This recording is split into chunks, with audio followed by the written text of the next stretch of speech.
Ona görə Peyğəmbər sallallahu aleyhi və səlləm dualarında deyirdi ki, Allahümmə inni əsəlukə qalbən səlimən.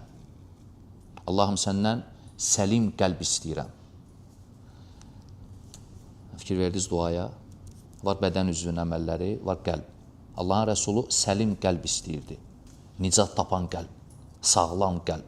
Yaxud məsələn, məşhur dua var. Peyğəmbər sallallahu aleyhi və səlləm bu duanı dedirdi. Allahümmə ya muqallibəl qulub, səbbit qalbi alə dinik. Ey qəlbləri çevirən Allahım, fikir ver, qəlbləri.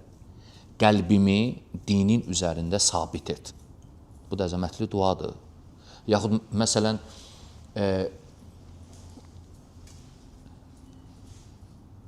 Allah subhanahu və teala Quranda möminlərin duası barəsində bizə xəbər verir.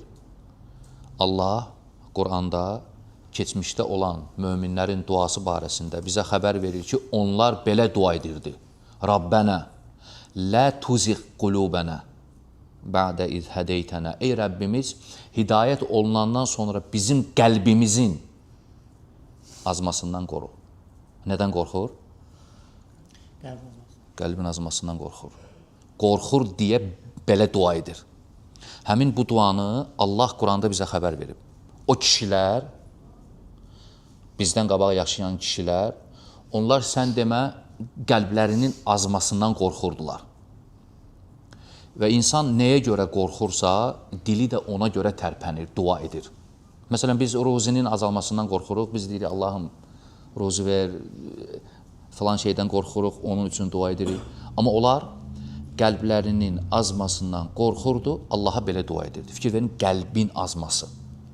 Bu çox önəmlidir. Və Allah Teala Quranda deyir, يَوْمَ لَا يَنْفَعُ مَالٌ وَلَا بَنُونَ.